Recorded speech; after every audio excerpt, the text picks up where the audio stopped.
అదే RTV app వార్తల్ని క్షణాల్లో చదివే అవకాశం ఉంటుంది. ఒక న్యూస్ పేపర్, ఒక టెలివిజన్ ఛానల్ మీ చేతుల్లో ఎప్పుడూ ఉంటాయి. నమస్తే, వెల్కమ్ టు ఆర్టీవీ. నేను సచిన్. బెట్టింగ్ యాప్ కేసులో నటి విష్ణుప్రియకు బిగ్ షాక్ తగిలింది. విష్ణుప్రియ క్వాష్ పిటిషన్ను తెలంగాణ హైకోర్టు కొట్టేసింది. పోలీసుల విచారణకు సహకరించాలని విష్ణుప్రియను ఆదేశించింది కోర్టు.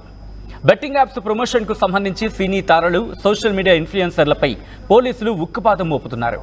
ఈ వ్యవహారంలో పంజాగుట్ట, మియాపూర్ పోలీసులు సైతం 11 మంది సెలబ్రిటీలపై కేసులు నమోదు చేసి వారికి నోటీసులు జారీ చేశారు. ఈ క్రమంలోనే విష్ణుప్రియ మార్చి 20న పంజాగుట్ట పోలీసుల ఎదుట విచారణకు హాజరయ్యారు. అయితే తనపై నమోదైన 2 ఎఫ్ఐఆర్లను రద్దు చేయాలని విష్ణుప్రియ హైకోర్టులో క్వాష్ పిటిషన్ దాఖలు చేశారు. తనకు న్యాయం చేయాలని కోరారామె. విష్ణుప్రియ పిటిషన్పై విచారణ చేపట్టిన తెలంగాణ హైకోర్టు ఎఫ్ఐఆర్లను కొట్టేసేందుకు నిరాకరించింది. విచారణకు సహకరించాల్సిందేనంటూ స్పష్టమైన ఆదేశాలు ఇచ్చింది.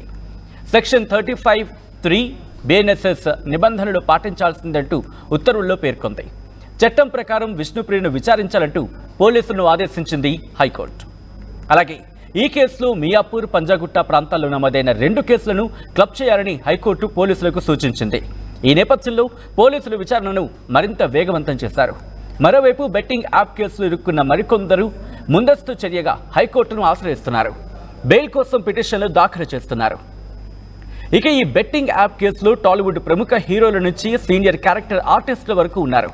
రాణా, విజయ్ దేవరకొండ, ప్రకాష్ రాజ్, మంచు లక్ష్మి, అనన్య నాగళ్ళ, శ్యామల, విష్ణుప్రియ, రీతు చౌదరి, సుప్రీత, శ్రీ హనుమంతు, హర్షసాయి, టేస్టీ తేజ, ఇమ్రాన్, భయ్యా సన్నీ యాదవ్ సహా మొత్తం 25 మంది నటులు, ఇన్ఫ్లుయెన్సర్లు ఈ కేసులు ఇరుక్కున్నారు.